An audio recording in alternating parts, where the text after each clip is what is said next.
Magandang araw, Elber Ronquillo. Ako sa Sydney. Narito na naman ako sa school na aking minemaintain. Tulad ng nabanggit ko, ito yung isang Turkish primary at high school na eskwelahan. Okay. Ngayon, habang nagte-testing ako ngayon, nakita ko naman na may pagbabago.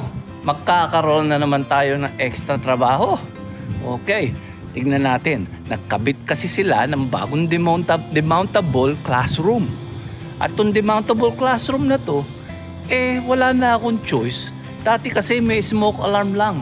Pero ngayon hindi na smoke alarm. Kinakailangan, lagyan ko na ng panel. Gawa ng gawa sila. Hindi ako lagi ina-advise. Ito. Kaya ang mangyayari, magkakaroon na naman tayo ng bagong trabaho. Okay, ipapasyal ko kayo. Ito siya ngayon, ha? Yan. Nakita niyo yung classroom na yan. Yan. Ito, classroom ng mga kindergarten. Yan. Ang nangyari, nagdagdag sila ng extra na demountable.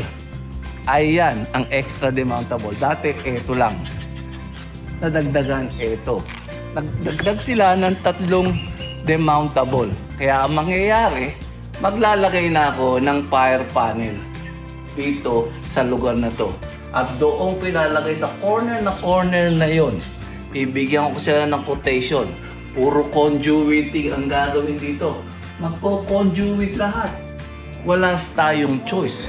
At wala rin silang choice. Trabaho na naman.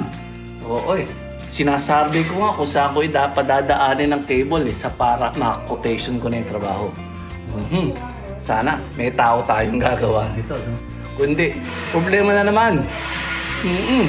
Harinawa. Matapos ito by April or May. Tumuli si Elmer Ronquillo. Ako sa Sydney. See you next time.